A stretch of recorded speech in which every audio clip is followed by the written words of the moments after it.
नमस्कार।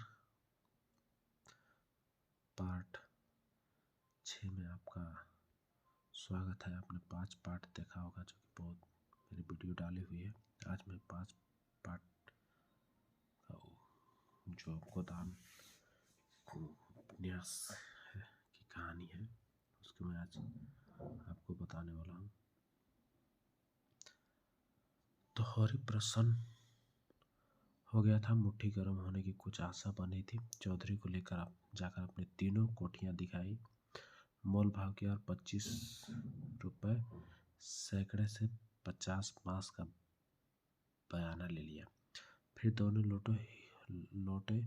होरी ने उसे चिलम पिलाया, जलपान कराया और रहस्य भाव में बोला, मेरे बांस कभी 30 रुपये से कम नहीं जाते, लेकिन तुम घर के आदमी हो, इसलिए तुमसे क्या मोल भाव करता। तुम्हारा वो लड़का जिसकी सगाई हुई थी, उसे परदेसी से लौटा कि नहीं?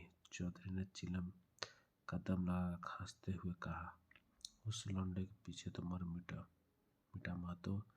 जवान बहू घर में बैठी है, वह बिरादरी की एक दूसरी औरत के साथ परदेश में मौज कर रहा है। चक्कर ने चल दिया। बहू भी दूसरे के साथ निकल गई। बड़ी नाक की जात है महतो। समझ झाया कि तू जो चाहे खा, जो चाहे अपन, मेरी नाक न कटवा। मुद्दा कौन सा सुनता है? औरत को भगवान सब कुछ दे, रूप न दे, नहीं वो काबू में नहीं रहती। कोठिया तो बट गई होगी। होरे ने आकाश की ओर देखते हुए और मानो को मंत्र से उड़ाते हुए बोला, सब कुछ बट गया। चौधरी जिनके लड़के की तरह पाला पोसा, वह सब अपने बराबर के हिस्सेदार के बराबर है, लेकिन भाई का हिस्सा खाने की अपनी नियत नहीं है। इधर तुमसे रुपए मिलेंगे, उधर दोनों भाइयों को बांट दूंगा। 4 दिन की जिंदगी में क्यों किसी के छल कपट करूंगा? नहीं कह दूं कि 20 रुपये के सैकड़े में बेचे हैं, तो उन्हें क्या पता लगेगा? तुम मुझसे कहने थोड़ी जाओगे। तुम्हें बराबर अपना भाई समझ कर बैठा हूँ। व्यवहार में हम भाई के अर्थ का कितना दुरुपयोग करें, लेकिन उसकी भावनाओं में जो पवित्रता है, वह हमारी कॉलेज में कभी माली नहीं है। होरी ने अपने परदेशी रूप से हुआ प्रस्ताव करके चौधरी के मुंह की ओर देखा और स्वीकार करता कि है या नहीं। उसने मुख पर कुछ ऐसा मिथिन भाव प्रकट हुआ कि जो कि शिक्षा मांगते समय भिक्षुक पर आते हैं।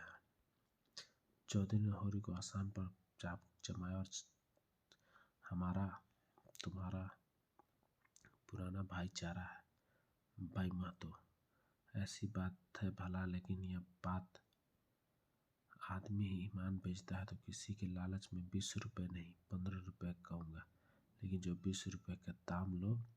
होरी ने यह सिखाकर कहा, तुम तो चौधरी अंधेर में रहते हो। 20 रुपये में कहीं ऐसे पास जाते हैं? ऐसे क्या, इससे अच्छा पास जाते 10 रुपये पर हो। 10 कोस के पश्चिम में चले जाओ। मोल बांस का नहीं है, शहर के नगीच होने का है।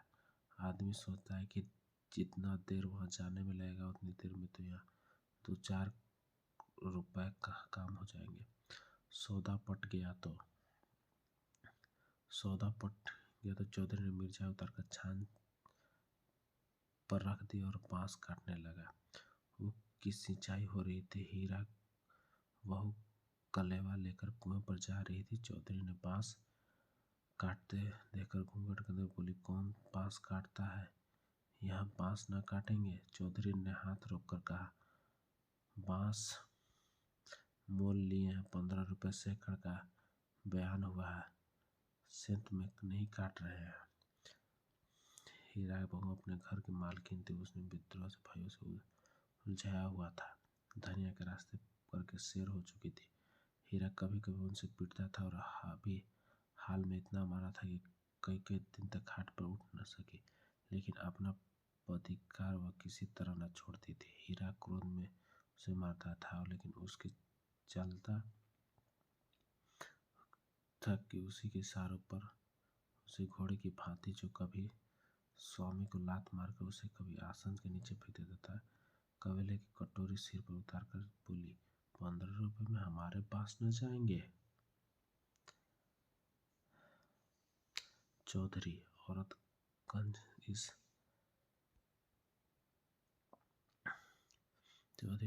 इस विषय में बातचीत करने तीव्र रुचि समझते थे। बोले, जाकर अपने आदमी को भेज दो, जो कुछ कहना है आकर कहे। हीरा बहू का नाम था पुन्नी। बच्चे 2 ही थे, लेकिन ढल गई थी। बनाव श्रृंगार से समय अवखाद का समन कर दी जाती थी, लेकिन गृहस्थी में भोजन का ठिकाना न रहा। श्रृंगार वैसे ही पैसे कहाँ से आते हैं। इस अभाव में प्रकृति के जल सुखार कठोर शुष्क बना दिया, जिस पर वह एक फावड़ा भी चपट गई। समीप आकर चौधरी को बोली, हाथ पकड़कर चेष्टी हुई करती बोले, आदमी क्यों भेज तू, जो कुछ कहना है मुझसे कहो। मैंने कह दिया मेरे बांस न कटेंगे। चौधरी हाथ छुड़ाता था और पुन्नी बार बार पकड़ लेती थी। 1 मिनट यही हाई पाई होती रही। चौधरी ने उसे जोर से पीछे ढाल, पुन्नी धक्का खाकर गिर पड़े। फिर संभल कर और पाँव से चिल्लाकर चौधरी के मुंह पीठ पर अंधाधुंध जमाने लगी। मंसूर होकर उसे ढकेल दिया। उसका ये अपमान मरता जाते थे और रोते हुए भी जाते थे। चौधरी उसे धक्का देकर नारी जाति बल प्रयोग करके उसे कच्चा खा चुका था।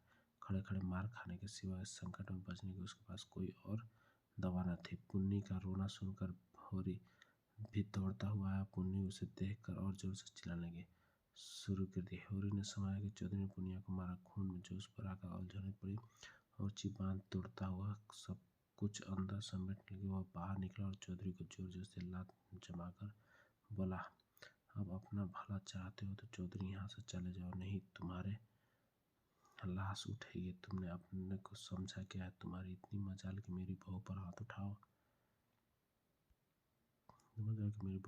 उठाओ। चौधरी कसमें खा खाकर अपने सफाई देने लगा। तितलियाँ चुनने उसका अपराधी आदमी मीन थी।